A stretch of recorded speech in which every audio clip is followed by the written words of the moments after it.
Ayushman भारतचं card तिच्याकडे होतं. जळगावच्या एका खाजगी हॉस्पिटलमध्ये तिचे वडील तिला घेऊन गेले, पण आयुष्यमान भारतचं कार्ड तिथं चाललं नाही. हे दुर्दैव आहे की इकडं खोटारडा प्रचार करायचा की आम्ही 5 लाखापर्यंत मोफत आरोग्य देणार, प्रत्यक्षात 0 रुपये सुद्धा त्याच्यातून मिळत नाही. शिवसेनेवर टीका टिप्पणी करायची, राष्ट्रवादीवर टीका टिप्पणी करायची, अशा पद्धतीनं भारतीय जनता पार्टीचा एक कलमी कार्यक्रम चालू आहे. पण ज्या अर्थी शिवसेनेवर आणि उद्धवजी ठाकरे साहेबांवर टीका केली जाते, त्या अर्थी जर तुम्ही शिवसेनेला नकली म्हणता, ज्या नकली शिवसेनेचे उंबरठे तुम्ही कित्येक वेळेस झिजवलेले आहेत,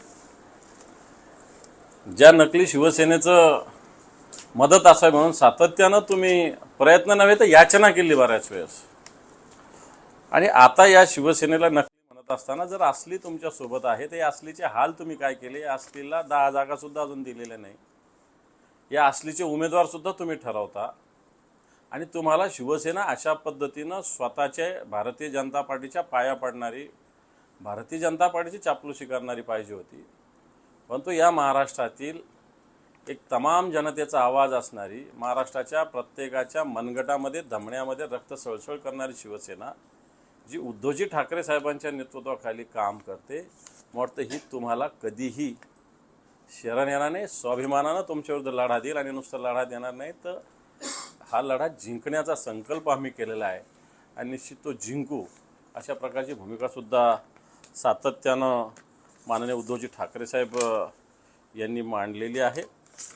काल शाहू महाराजांच्या विषयी शिंदे गटाचे सदाशिव मंडिक जे उमेदवार आहे यांनी जे वक्तव्य केलं, शाहू महाराजांच्या गादीला या महाराष्ट्रामध्ये नव्हे तर देशामध्ये असामान्य महत्त्व आहे.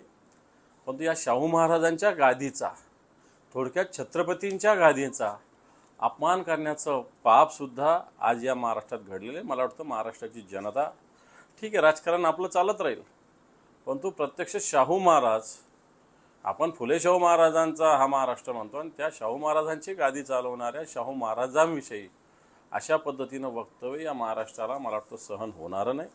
आणि इतक्या खालच्या स्तरावर अशा पद्धतीनं राजकारण केलं जातं, मुद्द्यावर राजकारण केलं जात नाही, आणि याला जबाबदार भारतीय जनता पार्टी आहे आणि आमच्यातून गेलेले गद्दार आहेत.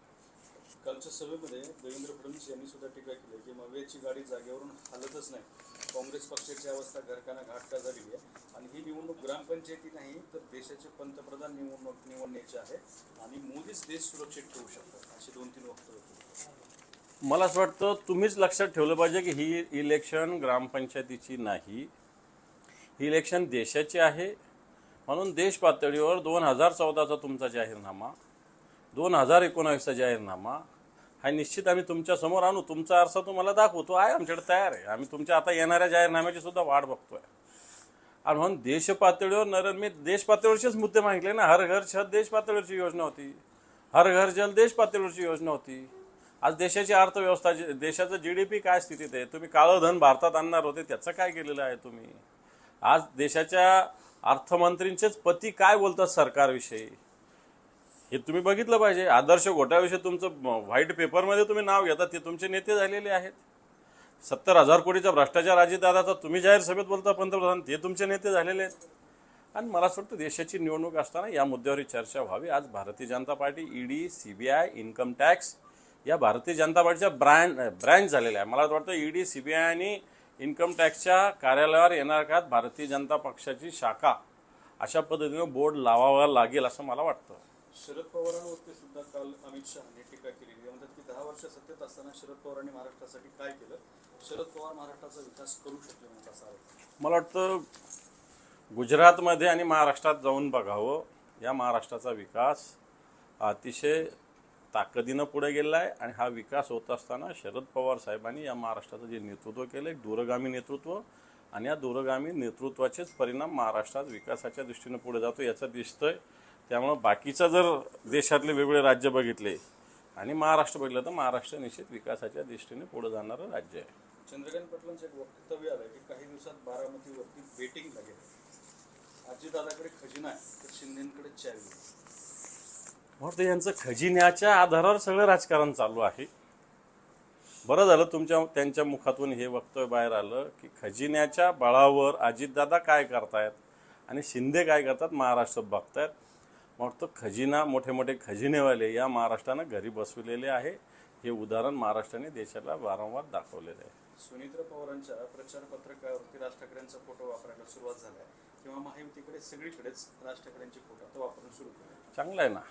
याच राज ठाकरेंनी उत्तर भारतीयांना कसं पेटावून लावलं, कशा भूमिका मांडल्या, याच राजसाहेबांनी मागच्याच मोदींच्या विषयी काय भूमिका मांडली होती, या सगळ्या भूमिकासुद्धा आता राजसाहेबांच्या फोटोमुळे समोर येतील. महायुतीला पाठिंबा दिल्यानंतर राज ठाकरे आणि नरेंद्र मोदी एका मंचावर येण्याची शक्यता आहे. 17 मेला मुंबईत महायुतीची प्रचार सभा आहे शिवाजी पार्कला. त्या ठिकाणी राज ठाकरे आणि नरेंद्र मोदी एका मंचावर आलेले असतात. येऊ द्या, चांगलं होईल, आले पाहिजे. याचे मला असं वाटतं परिणाम भारतीय जनता पार्टीला बिहार, उत्तर प्रदेशसारख्या राज्यातसुद्धा भोगावे लागणार. कारण मी मुंबईत होतो मागचे 2 दिवस.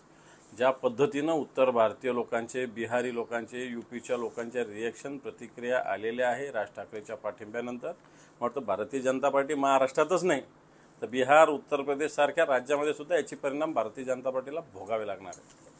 पक्षफुटीवरून 2 महत्त्वाची वक्तव्य समोर आले. त्यामध्ये प्रफुल्ल पटेलांचं आणि छगन भुजबळांचं आहे. प्रफुल्ल पटेल म्हणतात की दादांच्या शपथविधीनंतर शरद पवार आमच्यासोबत येण्यासाठी 50% तयार होते असं. मला असं वाटतं गेल्यानंतर अशा सगळे वक्तव्य होत असतात. 50% तयार होते. आधीचं पण अजितदादांचं वक्तव्य आलेलं आहे. या वक्तव्याला आता कोणताही अर्थ उरलेला नाही असं मला वाटतं. प्रफुल्ल पटेलांचं वक्तव्य आहे की 2014च्या निवडणुकीत पवारांनी एनडीए सोबत अर्थात भाजपसोबत जाण्याचा प्रयत्न केला होता. त्यानंतर तुम्हाला सर्वांना आठवत असेल की शिवसेना आणि भाजपचं 2014 साली बिनसलं होतं आणि भाजपला बहुमतापेक्षा थोडेच कमी आमदार होते.